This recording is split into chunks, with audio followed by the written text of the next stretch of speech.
Reaching the highest rank on Master Duel is realistically a goal any duelist can reach, given that they have the time, patience, and most importantly of all, a deck that can compete. And thanks to all the resources offered in Master Duel, like the crafting mechanic and the ability to buy gems, building any top meta strategy is easier than ever. But what if that wasn't an option?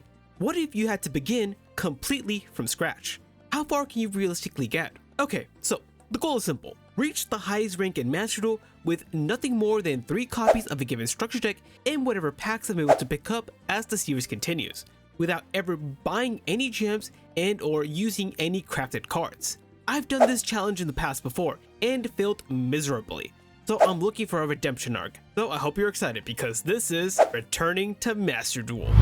Alright then guys, so here we are once again on Returning to Master Duel, and my goodness, that last episode took a lot out of me. So for today's episode, I'm thinking about maybe not going as hard as we did last episode where we ended up going in with like, I believe 40 some duels. That was insane. So this time around, I'm thinking about just doing maybe like 20 duels and see how we're doing at that point. Again, as I mentioned, with the ladder resetting every single month, getting to the rank that I want to get to is going to become a lot more difficult just because a lot of the decks we're going to be facing off against are going to be very, very challenging.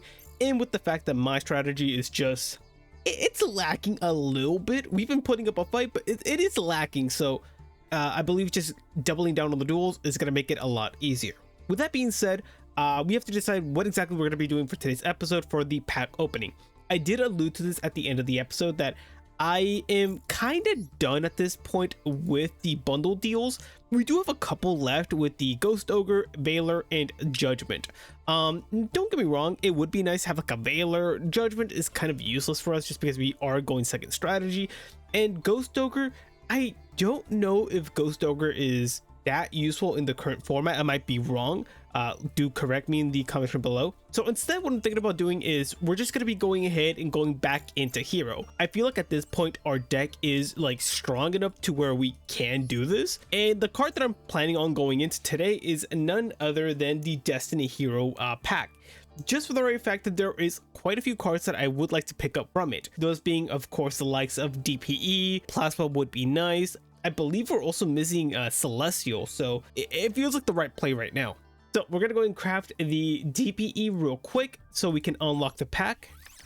And if we pick up DPE in the very first pack, or like the first 10 packs, we might go ahead and go into potentially hero or evil hero. We'll see. So let's go ahead and go on to it. Unfortunately, we don't get the free pack because we've already unlocked it before. All right, let's do it. Let's get it. 10 packs going right in. Again, really, okay, a little disappointing, but it's okay. We could still unlock some new ones. Let's see. Let's not lose all hope just like immediately. Okay, pack number 1. We have some branded stuff: Alien, Wind Witches, Spyro. Okay, cool. Vision Release, Denier, Dark City, and Fusion Destiny. Nothing here is useful. Moving on. All right, pack number 2. Hopefully we pick up something. Shit, the holow's outside. Okay. Cyber Network, Tatsu Necro, Circle of the, I believe it's just like plant support / like fairy insects. Yeah. Okay. What's the hollow? Yep.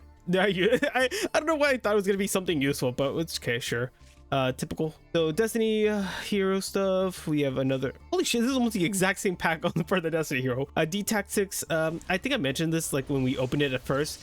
It's a cool card, but we just don't have enough Destiny hero cards that we want to play, to make use of it. Okay, pack number 3, we have a blaster. Cool. More, is that another alien card? That's funny. Okay, clock resonator, a watt cannon. Oh no, out of all the ultra rares we get Trinity. Okay, increase, sure. Mighty Guy and Witch Raider, whatever. Okay, Witch Raider is interesting just because I believe it can wipe out all back row when it's summoned. Maybe could be interesting. Let's see. Isn't Falling Down kind of good?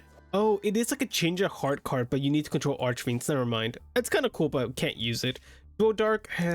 Oh, there's Celestial. Yep, that's a brand new card. That's gonna be kind of cool. I might just add it into the deck just to have another target for Destiny Fusion. It's not a bad card. It just gives us a draw option. Okay, yeah, nothing but Garbo. Cool. Fantastic. Kind of sucks that the one ultra rare we got was a ultra rare we already have. Fluffle Cat, Rose Paladin, Emergency Rescue, Accumulated Fortune. We're not playing Chain Link deck. D-Tactics, Fusion Destiny, and another D-Tactics. Fantastic. Guys, I don't know what I'm gonna do with this awful luck we've been having so far with pack openings. It's just not working out for us.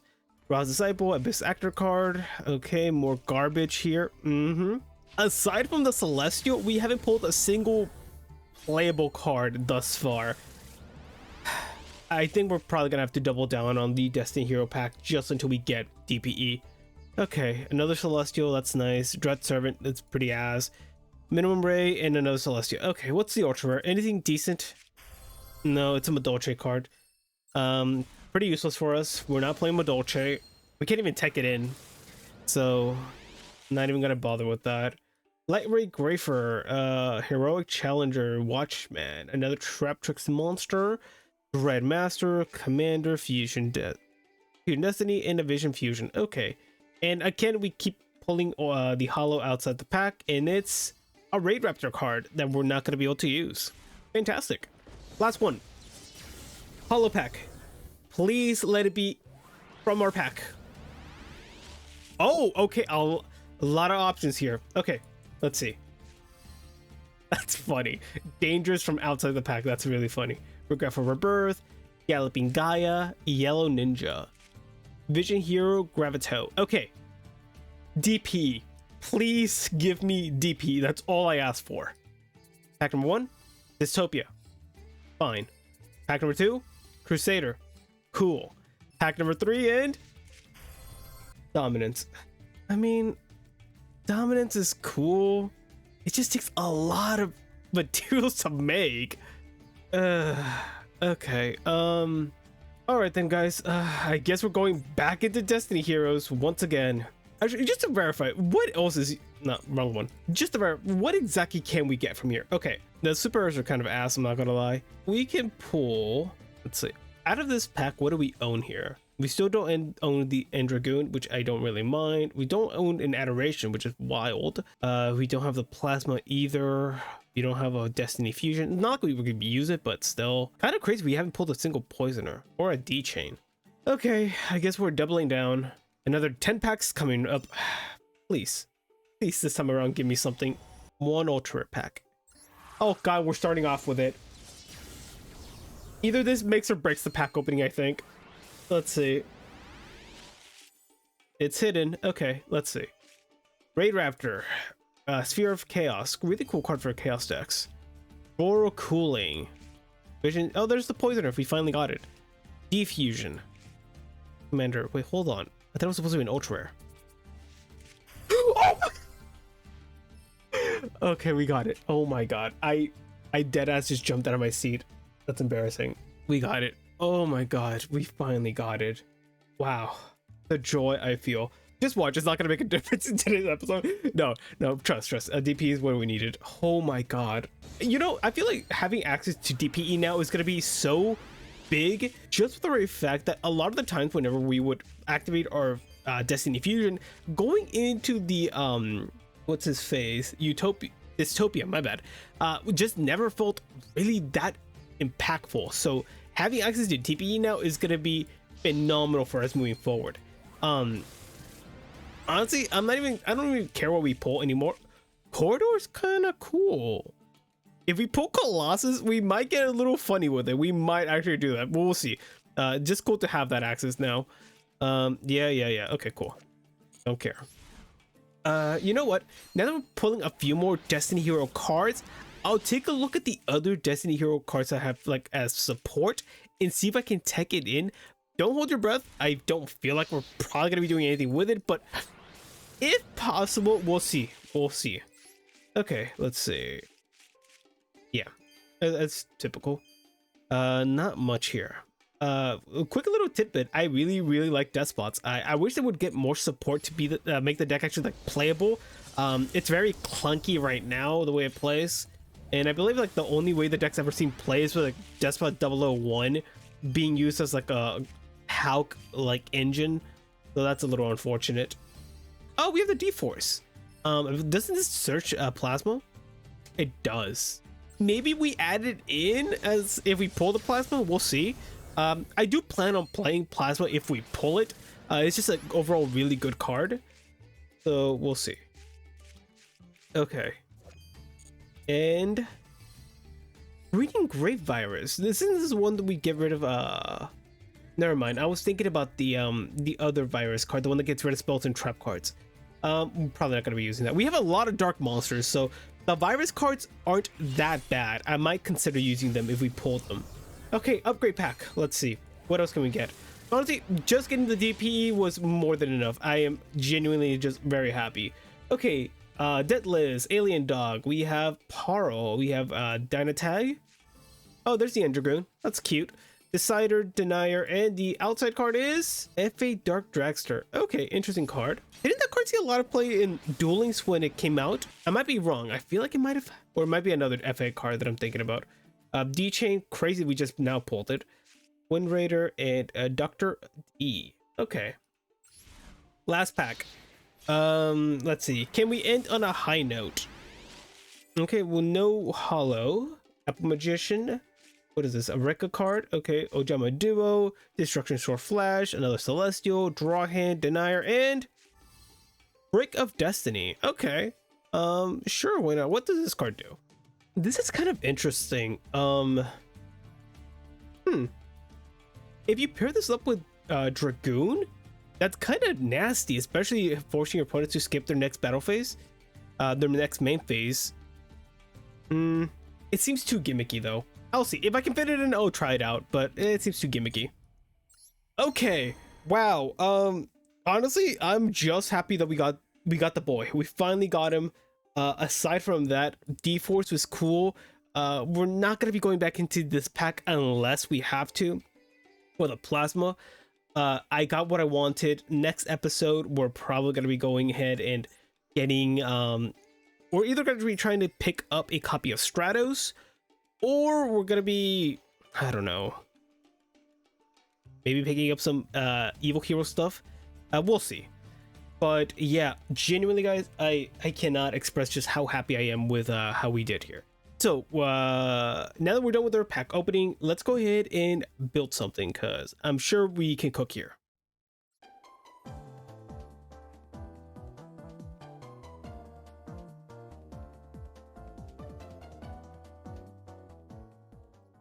Alright then guys, so here is the final product of what we're going to be using for today's episode, and as you can see, yeah, it's a little bit of a mess.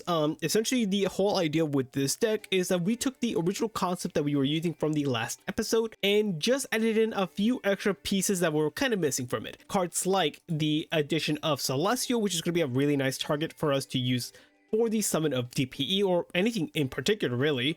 Additionally, we did end up adding in another copy of Polymerization just because it feels like a really useful card to just get access to at any point during the duel. We also did end up adding a third copy of Fusion Destiny as well because we want to see it as often as possible.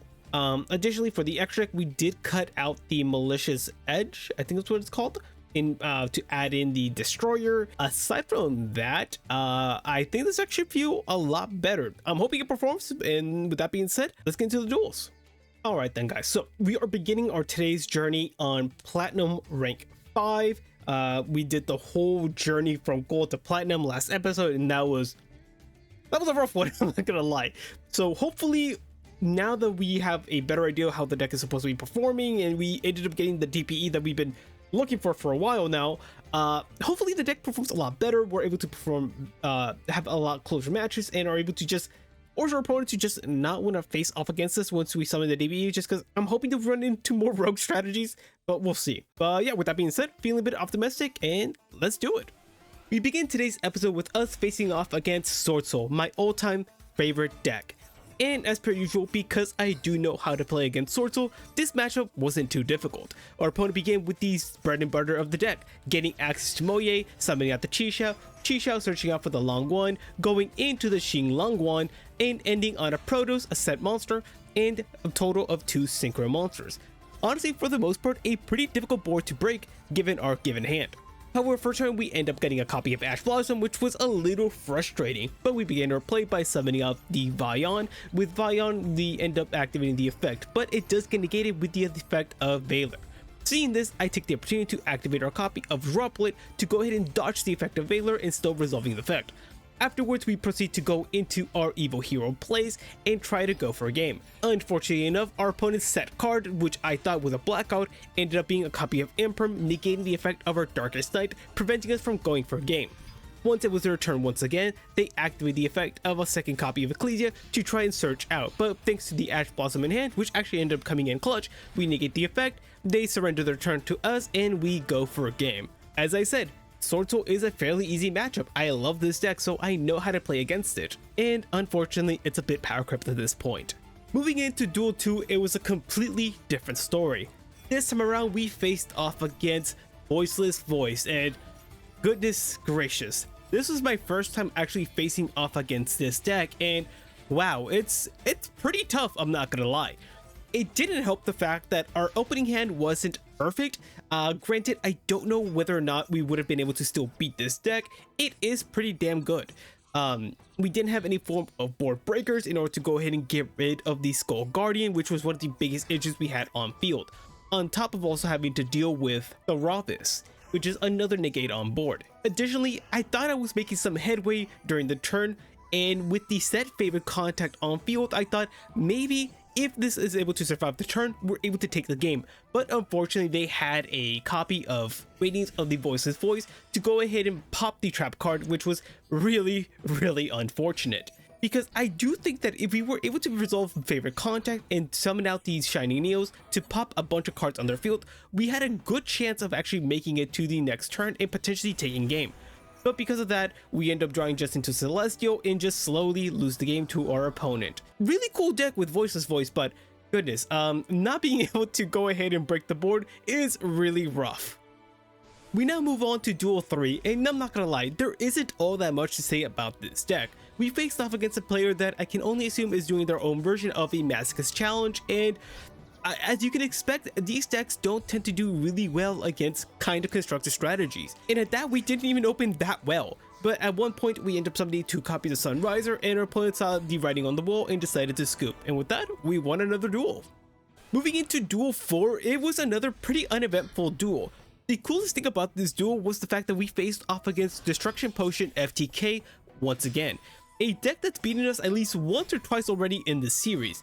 But this time around, we actually ended up coming in prepared against this deck, because the second our opponent activated the effect of Utopia Dragonair, we end up activating our own copy of Forbidden Droplet, negating its effect and preventing them from FTKing us with the Destruction Potion. And the second that happened, our opponent decided to scoop it up, and that was game. Honestly, it just feels great the fact that we're actually able to do stuff against our opponent whenever they go ahead and perform little degenerate strategies like these. I am so happy we have these staples now. We now move into Duel 5, which I can only describe as a Infernoble generator deck of some sort.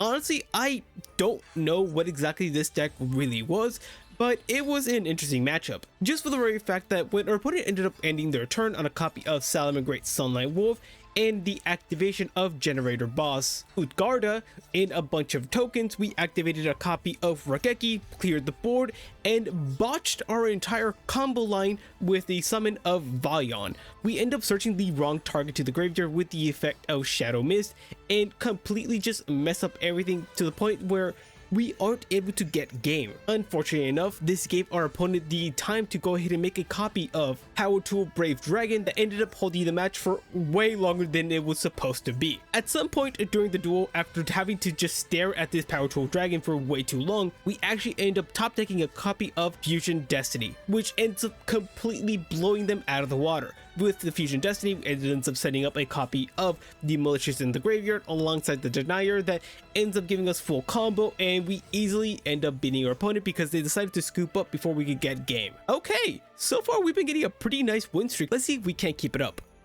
Duel number 6 was a really interesting duel for the very fact that not only was it a rank up duel, but the events that happened during this turn were really weird. The duel begins with us going second and our opponent just passing on 3 back rows and a set Mystery Monster. On our turn, we actually have a pretty underwhelming hand, opening up one of our copies of Increases and a Malicious and a Nibiru that's pretty much doing absolutely jack in our hand. However, for turn, we do get access to a copy of Valion, and with our E-Call in hand, we essentially have full combo. However, once we activate the effect of our E-Call, it gets negated via the effect of Dominus Purge, a really annoying trap card that just is able to negate anything, which is fantastic. When we activate the effect of Ferris, our opponent goes ahead and activates Lancia, and my goodness, another interaction for our opponent that prevents us from doing anything on our turn. So we do the best we can in a subpar board. But the second I think I've made some headway against our opponent by summoning out the Dreadmaster and the Darkest Night, our opponent then activates a copy of Destruction Daruma Karma and completely wipes our entire board essentially. But at this point you must be thinking, Topsy, this doesn't seem that weird of a duel, right? Well, for a turn our opponent ends up getting a copy of Sword Soul Auspicious Chuyun, a card that I typically doesn't ever see play in Sword Soul decks. They activate the effect, tributing off the Keldo and summoning it to the field. After that, they rank up into a copy of Typhon and proceed to beat onto us. However, where things got a lot weirder and I got pretty confused was with once it was our turn once again, we ended up activating the effect of Malicious from Graveyard and our opponent just immediately ends up scooping. I guess they thought we had a lot more in the tank available to us, but realistically speaking, I was just grasping for straws because for the most part, we didn't have that many plays available to us. We could have summoned another Valion and hopefully have gone to do something better, but I feel like our opponent just preemptively scooped before even giving it a chance. But you know what? We'll take the victory. Going into Duel 7, we go in with a lot of confidence just because we've had quite the win streak so far. And for the most part, every deck we faced off against has been fairly simple to beat. However, in Duel 7 this time around, we do face off against a real Infernoble / Flame Swordsman deck. And I felt really bad during this matchup for the very fact that our opponent just all they did on their turn was summon a copy of Fighting Flame Swordsman, and it got immediately negated with Imperm, causing them to end their turn. On our turn, however, we would have had game if our opponent didn't have both the Maxi and the Lancia, preventing us from going full combo against them. So instead we decide to just go ahead and activate our Sinful Spoils, putting the Fighting Flame Swordsman in the back row and attacking with Valion, pretty much enabling us to protect us for ourselves for one entire turn with the Nibiru in hand. However, on our opponent's turn, all they do is just set one monster and pass it back to us. At this point, we have everything available to us. We hard make a copy of DPE and have more than enough damage to go ahead and give us game. Honestly, I felt bad for this opponent just for the very fact that the one negate was more than enough to go ahead and stop them on their tracks. But I don't feel so bad because they hit us with the Maxi Lancia combo, so that was pretty dastardly on their end. Speaking of players we don't feel bad for, Duel 8 we saw ourselves facing off against Stall, and our opponent passed on a copy of Decisive Battle of Golgonda and forced it back row. However, in our opening hand we had a copy of Lightning Storm, and the second we activated it, our opponent ended up scooping. And you know what, we'll take those ETWs whenever we can get access to them. During Duel 9, we saw ourselves facing off against one of the toughest decks we've seen thus far, with Tearlament. And my goodness, this duel was actually incredible, and it just saddens me the fact that it didn't go on further than it did.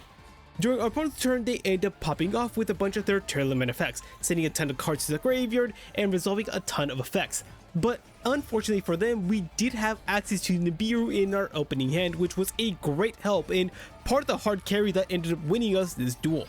During their turn, once they completed their 5th summon and had a copy of Kit Close on their field, I decided this was prime time to go ahead and activate Nibiru before they're able to go ahead and fusion summon into the copy of Rukalos, for the very fact that Rukalos does have a negate effect that I did not want to have to deal with once they established their board. However, they're able to still bypass that and still summon out the copy of Rukalos, which is able to be dealt with very easily on our following turn. Once they passed it on to us, we end up actually activating the effect of Dogran to tribute off that monster and proceed to go ahead and still combo off. At one point during that duel, our opponent and I went ahead and exhausted as many of our resources we had as possible, to the point that I was able to go ahead and make a copy of the Sunriser with a copy of Darkest Night, and the second that happened, our opponent knew that they were just way too depleted on resources to continue dueling, and they end up scooping right then and there. And my god, that duel was just so much fun, and honestly I don't think I'd be saying the same thing if I didn't have access to like a copy of Nibiru in our opening hand. But nevertheless, that duel was really exhilarating. Going into Duel 10, we were feeling great. Not only were we on a 7-duel win streak, we were 1 duel away from actually ranking up once again this episode, and all things were looking fantastic for us. However, Duel 10 was anything but great. Duel 10, we saw ourselves facing off against some monstrosity that I can describe as Goblin Biker Infernity Fiendsmith Horus. Yeah, the deck was a complete and utter mess that absolutely ended up rocking our shit. and our one interaction in our opening hand ended up getting used on a copy of Goblin Biker Gone Wild, because at first I thought I was just facing off against an innocent little Goblin Biker deck, but oh goodness gracious, I couldn't be further from the truth from that. Afterwards, our opponent ended up pivoting it into the Fiendsmith package, which ended up also resulting in them summoning out the Infinity monsters that proceeded to hand loot me for my entire hand with summoning 3 copies of Trishula, and my god, why did this card ever come off the ban list to more than 1 copy? I absolutely despise hand loops. They are just the most unfun thing in Yu-Gi-Oh! But nevertheless, as you can imagine, with us having no hand available to us, we absolutely ended up getting our shit rocked and we lost this duel. That's so frustrating, especially in Platinum that you have to get 4 continuous duels in a row in order to actually rank up. So this puts us back 1 duel. So now we have to win 2 more to get a rank up. Fantastic. After that devastating loss, we move on to duel number 11, where we faced up against Cyframe Assault Mode, which was a really interesting idea. However, our opponent didn't get much done on their turn because the second they summoned out their copy of the Psy Reflector, I ended up hitting it with the copy of Ash Blossom, preventing them from going any further on their turn. However, on my turn, I had one of the weirdest ways I've ever won the duel. I ended up proceeding with my combo lines, our opponent activates Max C, and we end up just summoning a copy of Darkest Night. With Darkest Night, we paired it up with a copy of our Honest Neos and proceeded to just attack with it, and with that, we just ended up winning. Honestly, a pretty unorthodox way of winning a duel, but you know what? We'll take it. Unfortunately, after duel number 11, I was unable to record any footage for duel 12, 13, or 14, which was the final duel I needed in order to go ahead and rank up to Platinum rank 3. And this little run was a little bit of a shit show. Duel number 12, which was the duel that I needed in order to go ahead and rank up once again, I end up losing to Battle Wasp, and I'm gonna just tell you this duel was not very close. Our opponent ended up completely comboing against us and absolutely devastated us. However, duel number 13 was a really weird one because we faced off against Dark Magician Sarcophagus, which seemed pretty decent, I'm not gonna lie. But the second our opponent's turn began, they ended up just scooping immediately without any real reason. I honestly don't know what happened because their deck looked pretty decent, but you know what? We took the victory. And finally, for duel number 14, the rank up duel, we ended up facing off against Dark Magician once again. And to no one's surprise, we ended up beating this deck fairly easily. I don't recall what exactly happened during this duel, but in the recorded section it says that we ended up beating this deck in 2 turns, and looking at the deck, I'm not too surprised. It is just a fairly standard Dark Magician deck, so there wasn't anything all that surprising regarding it. Duel 15 was interesting. Duel began with us losing the coin toss and being forced to go first, which is never a good sign. The opening hand, however, looked pretty decent, and throughout our whole turn, we pretty much faced no interaction from our opponent, so I was feeling pretty alright on my end. Once I was finished with my turn, I passed on Double Sunriser, Dread Decimator, plus a set Emperor and a favorite contest. Not the best board we could have made, but definitely serviceable. But my heart sank the second I saw that our opponent opened their turn with Harpy's Feather Duster, and then proceeded to show us that they were playing Ancient Gear. Trying to salvage the turn, I chained Favorite Contact, and while I would have loved to have summoned Shining Wingman as an interruption on our opponent's turn, I ended up settling on DPE, which isn't a bad substitute whatsoever. Unfortunately, none of that mattered since our opponent also had a copy of Droplet in hand as well. Must be nice. At this point of the duel, I was completely in our opponent's mercy and knew that at any point they could finish us off. However, once they were done with their comboing and entered battle, they were unable to clear my board and proceeded to scoop immediately afterwards. They probably knew that with me getting another turn and them losing all resources, the duel was pretty much over. That was a pretty close one, but you know what? We'll take that victory. Moving into duel 16, I was determined to rank up one more time before the episode ended, and I was rewarded with an incredible opportunity, since our opponent passed their opening turn on nothing, giving us free range to do whatever we wanted. Unfortunately, however, we were met with Double Veiler on our opponent's turn, which ended up being more than enough to prevent us from going for a game, leaving our opponent on a measly 300 life points left. And to my dismay, this is all our opponent needed for their comeback. Since our opponent demonstrated that they were playing Punk, I thought we were safe, we were in the clear. Punk needs to pay life points in order to perform any other moves. However, they somehow managed to go into a Psychic and Punisher that pretty much gamed us immediately. There was no way for us to come back from that monster, and they pretty much cooked us. Well, that was kind of a rough one, I'm not gonna lie. Well, Duel 16 didn't go too well, but that's okay, since if we lock in right now, we can still rank up one more time before the episode ends. Duel 17, we saw ourselves facing off against Exo Sister, and honestly, our opening hand plus our opponent's end board seemed more than manageable for us to clutch up a victory. However, we still found a way to fumble this duel. On our turn, we began by trying to go into our Vision Hero plays. However, once we did this, we were met with Draw and Lockbird, which isn't the worst thing ever since we can still manage to get a good amount of damage on our opponent done. But unfortunately, we made one of the biggest misplays by summoning out Trinity that turn. I was under the assumption that with Trinity, we would be able to attack our opponent directly 3 times in order to get game. Not realizing that literally on the sentence afterwards, Trinity states it cannot attack directly. Honestly, we sold so incredibly hard this duel, and to be honest, we deserve to lose this one. It's so bad. Going into Duel 18, we were mainly just trying to set ourselves up for the next episode. To my surprise, this duel we saw ourselves facing off against Dinomorphia, a deck we can definitely beat if we play our cards right, due to how many life points they pay for their effects. And on our turn, we drew one of the best cards possible for this matchup with Triple Tack. We do everything in our ability during our turn to try and bait our opponent to summon out their bigger dinosaur fusion monsters, and forcing them to pay as many life points as possible to make this duel a lot easier to clutch up at the end. And all it really took was us summoning out Valion plus Shadow Mist effect, and the duel was essentially just secured for us. They proceed to fusion summon twice, being left with nothing more than 2k life points. At that point, I saw the perfect opportunity to activate Triple Tack and take away their monster. Honestly, huge W for Triple Tack this duel. We're now on the last 2 duels of the episode, and wow, this was a rough one to rewatch. In Duel 19, we faced off against Fabled Fiendsmith, and honestly, I thought at first this would be a fairly simple matchup. Fabled historically has not been able to do all that much, and Fiendsmith, while annoying, it's still beatable. But good gracious, the stereotype of Yu-Gi-Oh players not reading their cards couldn't have been truer this episode, even if I tried. During this duel, our opponent proceeded to use the effect of Fabled and Wraith, and the second I saw the chance to respond, I activated my one interaction in my hand to negate the effect with Imperm, not realizing that the other synchro monster they had on field protected the Ants Wraith and kept it from being targeted by Imperm. Once that happened, it was pretty much GG's. We had nothing to interact with our opponent anymore the rest of this turn. Since right after that effect resolved, they proceeded to go into full Fiendsmith combo, and good god, this was an uphill battle.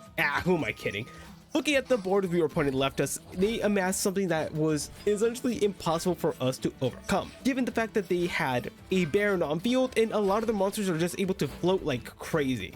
Needless to say, I absolutely got decimated this duel, and it wasn't even close. I guess I gotta put some respect on Fabled. Not a deck to be trifled with, I guess. We're now on the last duel of the episode, and good god, we went up against yugioh. This was another duel that was a really rough watch because, my goodness, the second I knew that I was facing off against yugioh and saw that I had no copies of Nib, no copies of Droplets, or any form of interaction that could break that board, I knew it was wraps. To be frank, I feel like this duel would have been potentially a bit more manageable if something like Apple didn't exist in the current legal card pool. To be frank, I just absolutely do not like that card. It gets played in pretty much every top tier deck just for the very fact that how easily they're able to swarm their fields, and hopefully in the future Master Duel decides to follow in suit with the TCG and just gets rid of that card, because oh man, it's so frustrating to go up against Apple. If you couldn't tell, we got cooked. The yugioh deck is able to do far too much for our feeble little hero deck to go ahead and deal with, and without any way to go ahead and deal with all the interactions they had on their board, we couldn't get past this. Alright then guys, with that, this concludes another episode of Returning to Master Duel. And I'm not gonna lie, I'm feeling pretty okay after today's episode, just for the very fact that we started off very strong. And I'm not gonna lie, the addition of DPE and honestly that evil hero engine has been really carrying the deck. I cannot stress it enough, we really did sleep on that evil hero package quite a bit. It's been so nice having access to another engine in the deck that allows us to extend further once our opponent gets baited into all their interactions.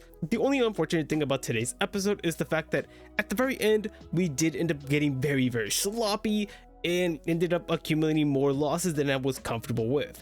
Nevertheless, going 14-6 today wasn't that bad, all things considered, especially given into consideration what was it, like 2 episodes ago or something like that, I forget exactly, but we did very bad. No, actually it was just last episode reaching platinum. The point is, the deck feels a lot stronger, and it's only gonna get better moving into the next episode. And honestly, right now I'm thinking Strato sounds so good, but that evil hero package has been really carrying. So I'm gonna see whether or not the evil hero pack is actually available. If not, we'll see what we can do. But yeah, with that being said, guys, if you guys did end up enjoying today's video and would like to support the channel, then you can help out by liking and subscribing. Of course, before we do go, I do want to go ahead and give a shout out to our channel member, that being Push X Start. Thank you so much for the support, and I really appreciate you. If you guys would like to support the channel as well via memberships, then I would really appreciate that, but of course it's not necessary. As I mentioned, the best way to support the channel is by leaving a like, subscribing, and just commenting something nice. But with that being said, guys, I'll catch you on the next episode of Returning to Master Duel, and have a wonderful rest of your day. Bye, guys.